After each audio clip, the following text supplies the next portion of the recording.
Norway దేశంలో ఒక వ్యక్తి ఉండేవారండి.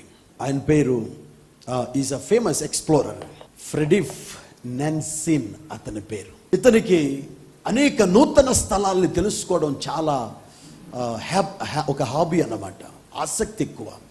సో ఈజ్ టు ట్రావెల్, పడవేసుకుని ఓడలో వెళ్ళిపోతూ ఉండేవాడు, ఎక్కడెక్కడికో వెళ్ళిపోతూ ఉండేవాడు అండి. కొన్ని నెలలు ఆ సముద్రంలో ప్రయాణం చేసుకుంటూ వాస్కో డి గామాకి వెళ్ళిపోతూ ఉండేవాడు నార్వే దేశంలోంచి. అయితే అతనికి ఒక అలవాటు ఉండేది ఏంటంటే, అతను ఆ రోజుల్లో సెల్ ఫోన్ లేవు, ఇంటర్నెట్ లేదండి.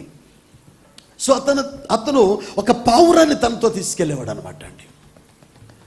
ఈ పావురాలు ఏం చేసేవాడంటే, ఒక నెల తర్వాత ఒక పావురానికి కాలుకి ఒక లెటర్ రాసి దానికి కాలుకి కట్టేసి ఆ పావురాన్ని వదిలిపెట్టేసేవాడంట అండి.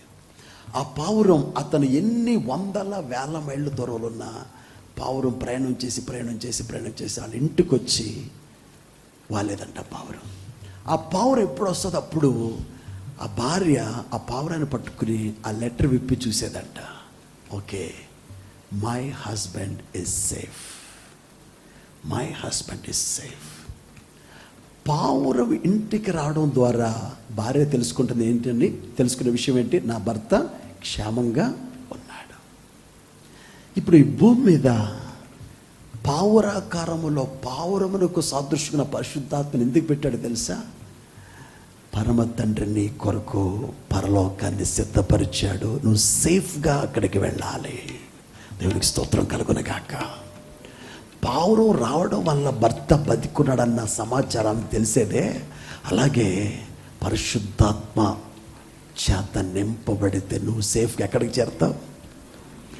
అందుకనే విమోచన దినము వరకు మీరు ఆత్మ చేత ఉద్ధరించబడ్డారు. అంటే నిన్ను నన్ను ఆయన సన్నిధికి పరలోకానికి చేర్చడానికి పరిశుద్ధాత్మ దేవుడు దివారాత్రులు పనిచేస్తున్నాడు. హల్లెలూయా.